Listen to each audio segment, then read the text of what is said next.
Boa noite a todos. Vamos dar início aos trabalhos. Vou ler um trechinho do Evangelho, capítulo 12. Amai os vossos inimigos, retribuir o mal com o bem. Aprendeste que foi dito, amareis o vosso próximo e odiareis os vossos inimigos. Eu, porém, vos digo, amarei os vossos inimigos, fazei o bem aos que vos odeiam, e orai pelos que vos perseguem e caluniam, a fim de serdes filhos do vosso Pai que estás no céu, e que se levante o sol para os bons e para os maus, e se chova sobre os justos e os injustos. Porque, se só amardes os que vos amam, qual será a vossa recompensa?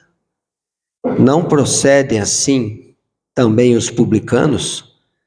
Se apenas os vossos irmãos saudardes, que é o que com isso fazei mais do que com os outros?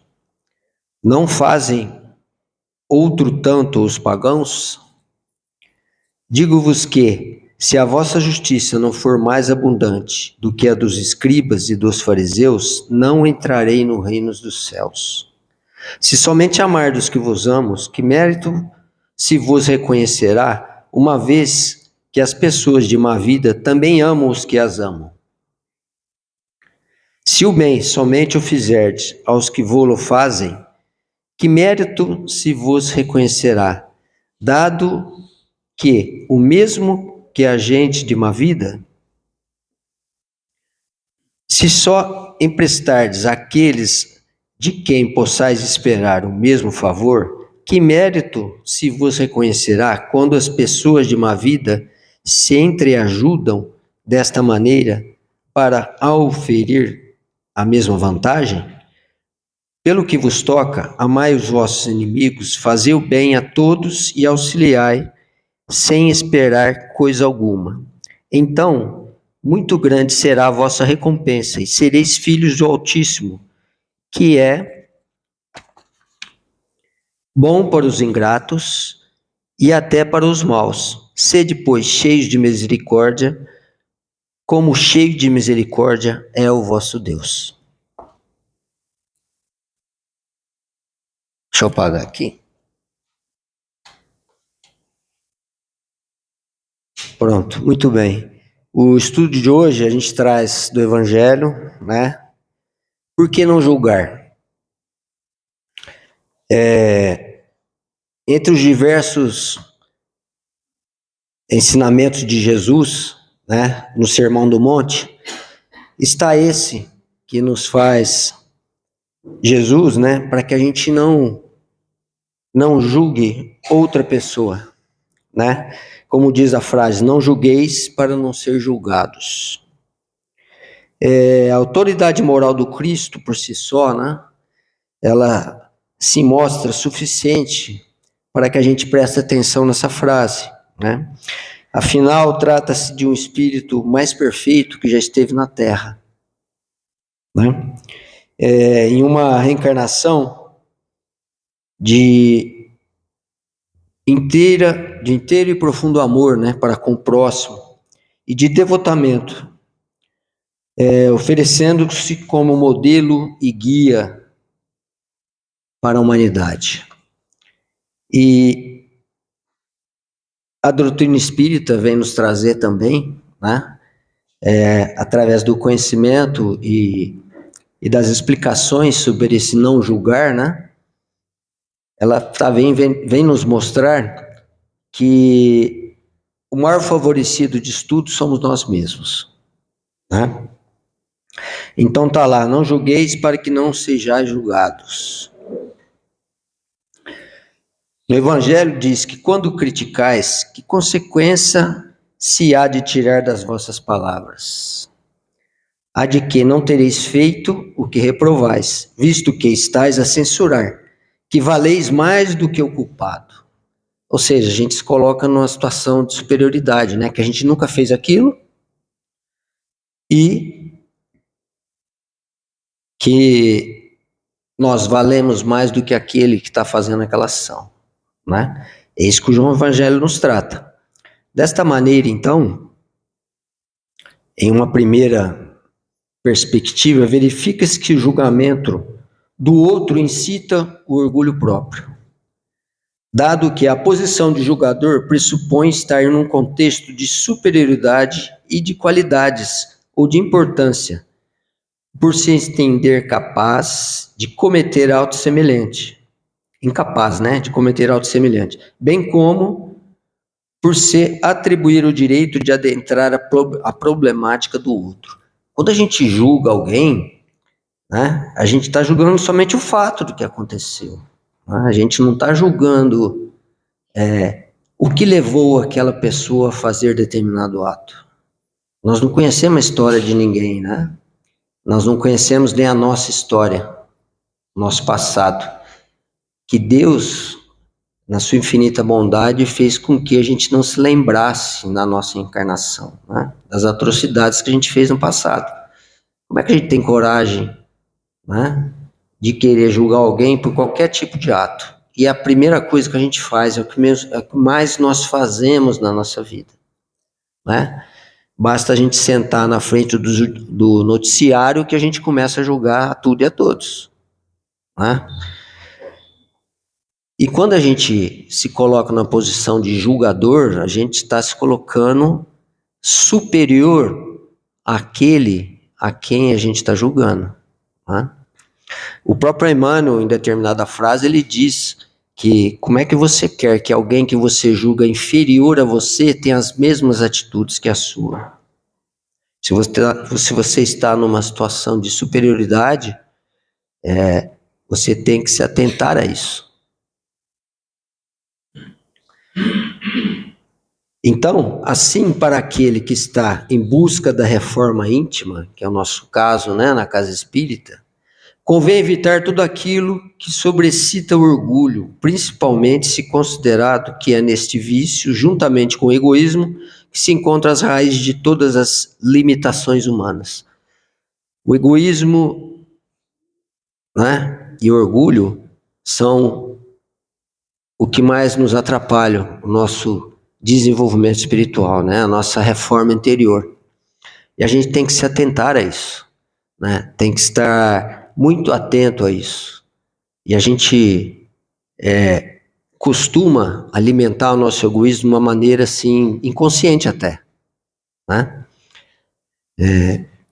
Eu acho que eu já contei aqui, eu vou contar uma passagem do Chico, novamente, quando ele estava comprando tomate. Acho que muita gente já deve saber, Ele estava lá comprando tomate, tinha uma senhora do lado dele acompanhando ele, aí ele pegava um ruim e um bom. Um ruim e um bom. E ela falou para ele, mas por que você está pegando o ruim, Chico? Ele falou, se eu pegar todos os bons, não vai sobrar nenhum porque vier atrás de mim. O que vier após eu ter passado por aqui. Isso para mostrar para a gente como a gente é egoísta. Qualquer coisa que a gente vai comprar e vai escolher, a gente escolhe o melhor para nós. E a gente nunca pensa no próximo quando a gente está escolhendo alguma coisa para a gente. Isso prova que a gente é muito egoísta ainda, diante do exemplo de Jesus. Bom, então o egoísmo e o orgulho, quando você está julgando, você está alimentando o teu egoísmo e o teu orgulho. No livro Evangelho por Emmanuel, do Chico, ele diz lá que a experiência humana é extremamente complexa, de forma que a maneira de agir de cada um resulta na combinação de inúmeros elementos. Olha só o que ele está falando, a maneira de agir das pessoas está atrelada ao que ela é interiormente, ao que ela carrega com ela do passado, a história dela, de todo o passado dela. E nós não conhecemos.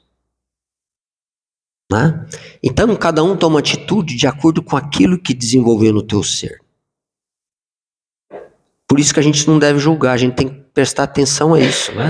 A gente nunca olha por esse lado. Por que a pessoa tomou aquela decisão? Por que ela fez aquilo? O julgamento pessoal que ignora as causas geradoras dos problemas, olha só, demonstra o primitivismo moral do homem, ainda lobo do seu irmão, e constituem, em última análise, o cometimento de verdadeira desumanidade em relação àquele que erra. né? Jesus mostrou isso muito para a gente, né? Ele aceitava tudo e a todos, né? Aceitou Judas até depois do que Judas fez a ele, né?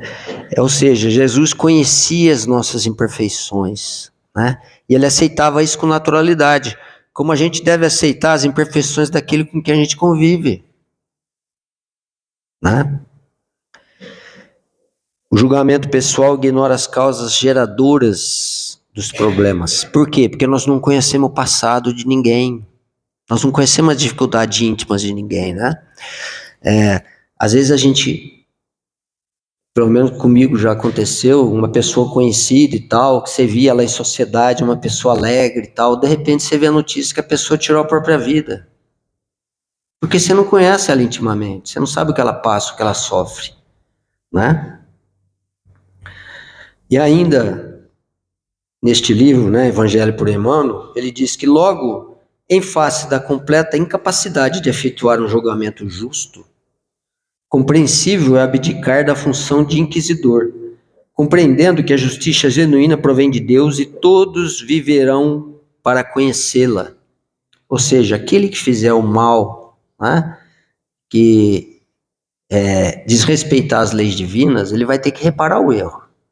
Então ele vai ter que viver a lei na própria pele, né?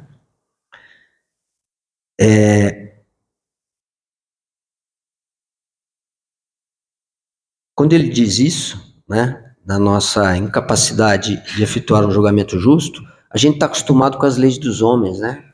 Então a gente, numa qualquer situação, a gente logo coloca a lei, a nossa lei material em vigor. E a lei dos homens, ela só julga o fato, né? Ela não analisa, às vezes nem analisa as razões por que aquilo aconteceu. Não que justifique o fato, né? Não estamos dizendo isso, né? Mas por isso que a lei dos homens ela é incompleta, ela não satisfaz, né, o nosso espírito, as decisões das leis humanas, né? Agora, as leis humanas a gente até pode enganar, né? Mas as leis divinas não. E por que não, né? A gente não consegue enganar as leis divinas. Não julgueis para que não sejais julgados, porquanto sereis julgados conforme houverdes julgado os outros. Empregar-se-á convosco a mesma medida que vos tenhais servido para com os outros. Isso fica assim um pouco meio que a lei de Moisés, né? Quando a gente lê essa frase ao pé da letra. Mas no livro dos Espíritos, né? Que aliás a doutrina espírita nos traz sobre isso, né? Uma grandiosidade de ensinamentos para a gente entender o que Jesus disse. Não se trata de um processo de barganha com o divino, né? Ele está explicando essa frase aí. Em verdade, o mestre faz remissão ao principal mecanismo de aplicação da lei de justiça, que é o tribunal da consciência, né? A gente sabe que Deus não julga ninguém. Nós, quando encarnamos, nós já conhecíamos o que é certo e o que é errado. Todo mundo sabe o que é certo e o que é errado. Se a pessoa faz o errado, é por egoísmo, por orgulho, tentando se beneficiar de alguma coisa, né? Como é o título da novela lá, né? Vale tudo, né? As pessoas levam isso muito a sério na vida material, se esquecendo de alimentar o espírito nesse sentido. Então é o tribunal da consciência, a nossa consciência. Nós sabemos o que é certo e o que é errado, né? A maioria, tem muitos espíritos que a gente atende nas sessões mediúnicas, né? Que não entende a situação de sofrimento deles. Porque simplesmente eles não entendem isso, né? Que ninguém vai julgá-los. É a própria consciência que os julga e os coloca onde eles devem estar, né? De acordo com aquilo que ele criou para ele mesmo. Então a consciência que tem a lei de Deus esculpida, né? Nós conhecemos a lei de Deus. Nós somos criados por ele. É responsável pela avaliação das condutas do próprio indivíduo, de modo que cada espírito é réu e juiz de si mesmo, trazendo consigo o castigo ou recompensa que faz jus. né? Que foi o que eu disse. Na hora do nosso desencarne, muita gente já disse, né, numa situação de perigo e tal, que viu a morte de perto, que fala: minha vida passou em menos de 3 segundos, eu vi minha vida inteira passando por mim. É a consciência, né? É a consciência do que nós somos, do que construímos para nós mesmos, né? E onde a gente carrega as culpas que a gente traz até hoje, né? Sentimento de culpa, às vezes, que a gente não sabe de onde, aquela coisa que falta na nossa vida que a gente não sabe o que é o vazio existencial, né? Onde a gente deve buscar, através do que o Espiritismo nos traz, a gente se reformar intimamente, né? Eliminando os nossos defeitos íntimos. E aí o nosso espírito vai sendo preenchido. Continuando, numa das palestras do Haroldo Dutra, a palestra chama Transição Planetária e Evangelho, tá? Para quem quiser procurar depois. Ele diz lá que não se pode olvidar ainda que a concepção maniqueísta da sociedade, maniqueísmo é quando a visão é puramente material da coisa, né? Então a sociedade maniqueísta, ela só enxerga uma visão simplista da vida. Não existe uma visão espiritual da vida, onde ela somente enxerga o bem e o mal.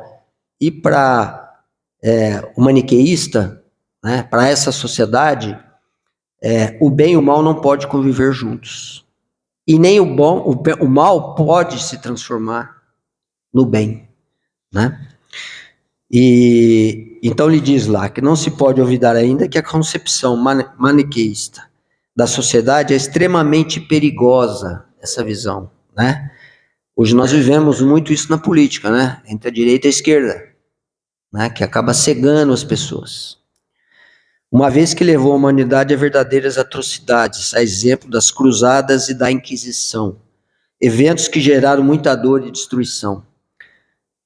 Talvez a gente tenha vivido essa época, né? Mas a gente não lembra. Mas voltando um pouquinho à história sobre isso, sobre as cruzadas e a Inquisição, aqueles que sofreram na mão dos inquisitores e das cruzadas eram verdadeiros devotos do Cristo, eram cristãos que, pela visão errônea daqueles que lideravam, né, eles foram dizimados em nome de Deus. E alguns deles não aceitaram o que passaram, né, essas atrocidades, e se revoltaram. E hoje eles são tidos na espiritualidade como inimigos de Jesus e vivem a tentar destruir os nossos trabalhos, né? É muito triste isso, porque quando a gente se depara com um espírito desse, ele traz para a gente, né, tudo aquilo que ele carregava de esperança que foi destruído, né? Então é muito difícil você trazer um espírito deste de volta, né? E é somente através do amor, da compaixão, do acolhimento que esse espírito voltará no caminho do Evangelho de Jesus. Então a nossa visão de julgamento, nesses casos, é terrível, né? Para aquele que recebe o julgamento. Então como é que a gente deve ser, né? No Livro dos Espíritos ele fala, a gente deve ser sutil, a gente deve ter a sutileza, né, nesse momento. Então ele diz lá que a sutileza se encontra, em primeiro lugar, na análise da atitude específica e não propriamente da pessoa. Quando a gente analisa o caso e não a pessoa, a gente já tem uma outra visão da coisa, né? Ademais, reside na finalidade e na forma como é feita. É legítima quando movida por solidariedade ou autoprecaução, mas extremamente prejudicial, como visto até agora no nosso estudo, quando tem por objetivo a crítica e a censura. A gente tem que ter muito cuidado com isso, porque a nossa mente é totalmente viciável, né? A gente é influenciado o dia inteiro, constantemente, em todos os momentos da nossa vida, né? Na vida profissional, dentro da própria família, né? Nas casas de oração. A gente tem que ter muito cuidado, ter discernimento, né? Discernimento, assim, do lado, um discernimento espiritual, né? Sobre as coisas, sobre as decisões, né? Uma senhorinha lá, ó, que todo mundo conhece, disse que quem julga as pessoas não tem tempo para amá-las. E é verdade isso, né? Quando você julga, você se afasta completamente da pessoa, né? Ela se torna uma inimiga sua, né? E às vezes isso é dentro da família, que às vezes tem situações que demoram anos e anos para serem resolvidas, né? E se não resolve nessa encarnação, pode virar um problema obsessivo no futuro, né? Já não sei o que a gente carrega do passado agora, né?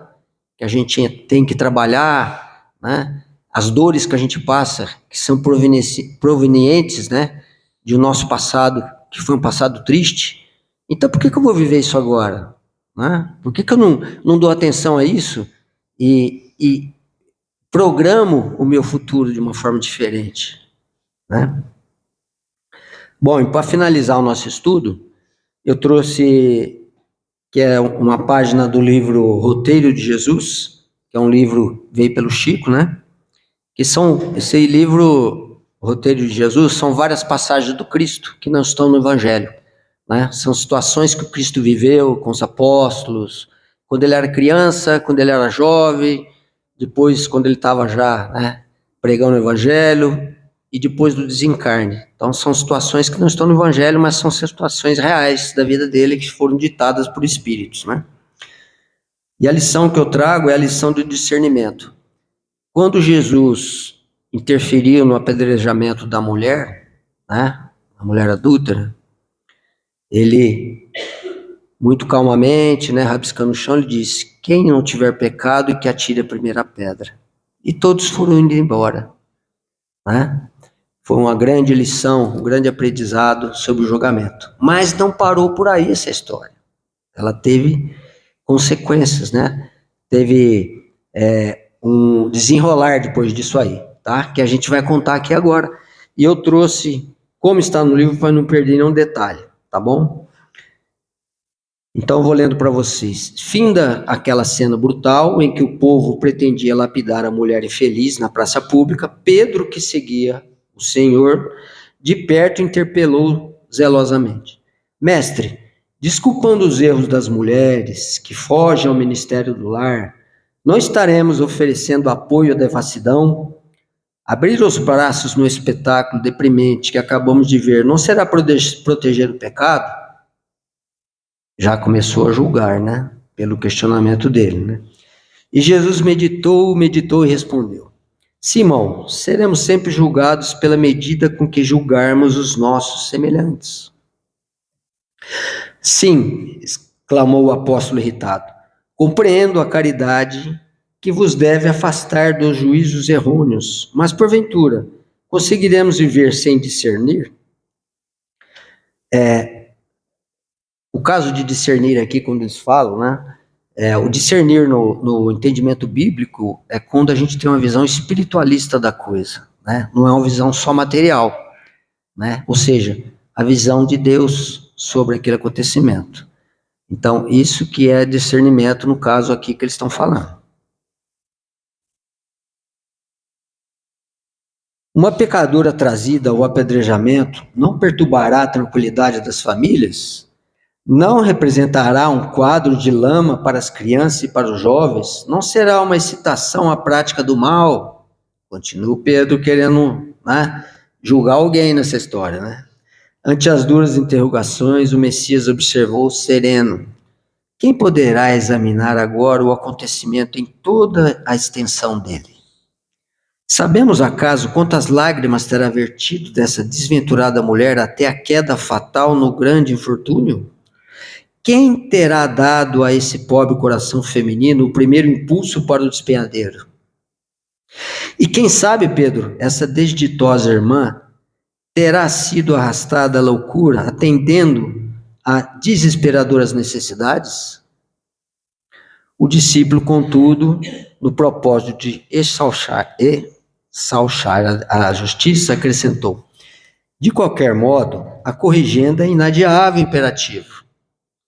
Se ela nos merece compaixão e bondade, há então noutros setores o culpado ou os culpados que precisamos punir. Quem terá provocado a cena desagradável a quem assistimos? E Pedro insistia, né? O engraçado é a calma de Jesus na situação, né? Porque ele já sabia o que ia acontecer, né? Ele já sabia de onde vinha tudo aquilo. E os ensinamentos dele continuam em todas as passagens dele. Né? Geralmente as mulheres desse naipe são reservadas e fogem à multidão. Que motivos teriam trazido essa infeliz ao clamor da praça? Jesus sorriu complacente e tornou. Quem sabe a pobrezinha andaria à procura de assistência. O pescador de Cafarnaum assentou contrariado. O responsável devia espiar semelhante delito.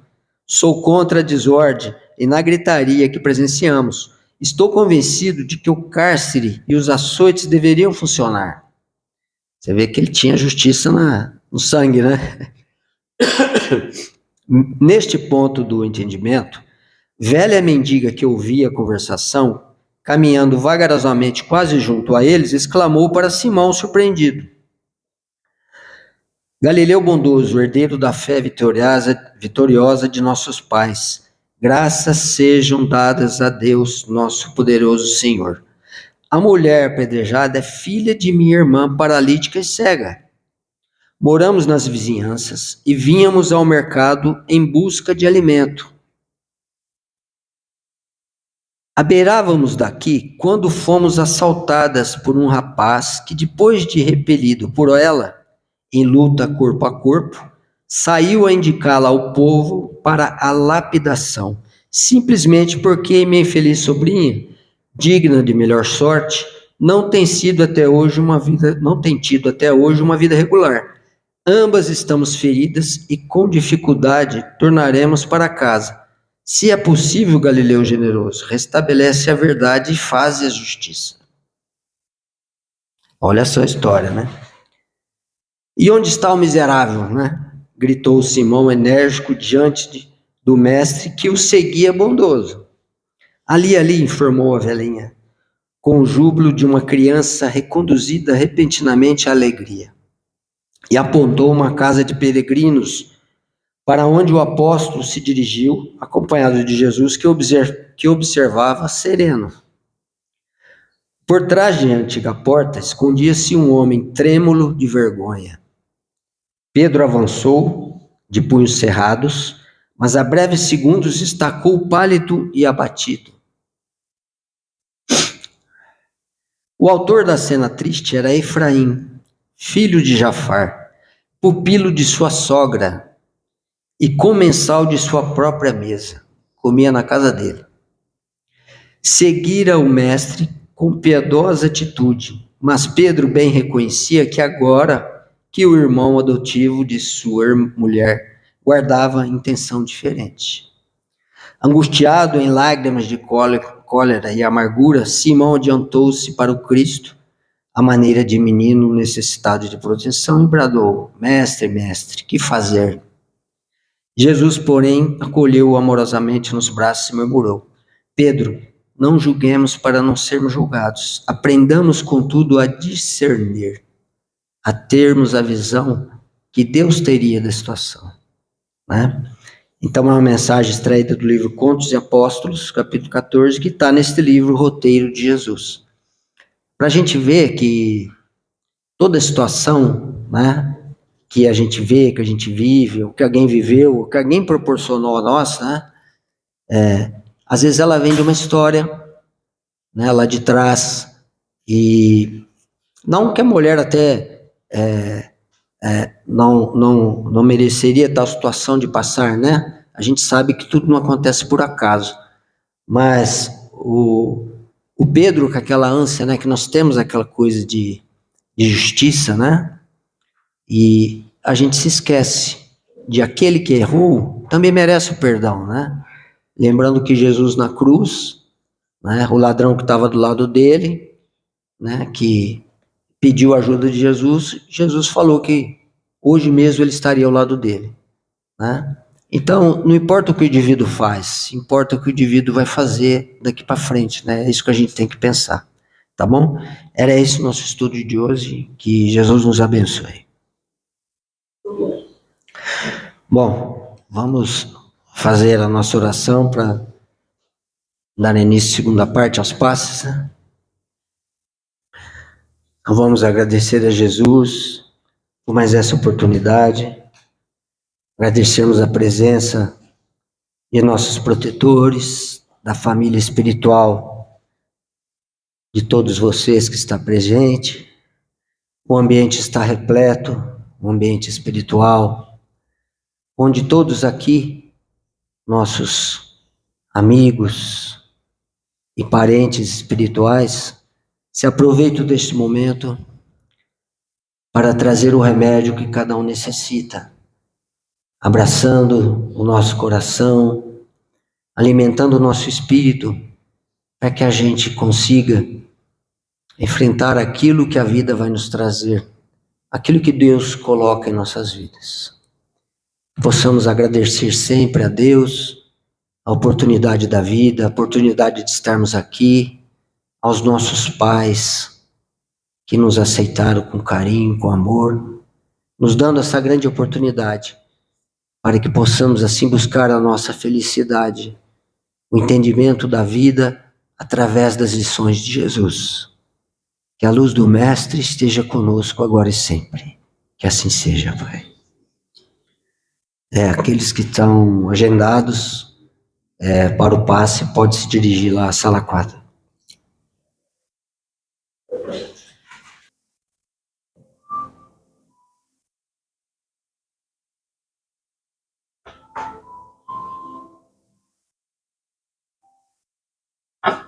Agradecendo a Jesus por mais essa oportunidade. Pedindo que a luz do Mestre Jesus esteja conosco, nos acompanhe nossa semana, alimentando os nossos espíritos, para que possamos assim entender melhor o que acontece em nossa vida, nosso propósito de estarmos vivos, estarmos aqui nessa grande oportunidade que Deus nos dá. Que paz e besta possa estar conosco em todos os nossos momentos de vida, os momentos de dificuldade, mas também os momentos felizes.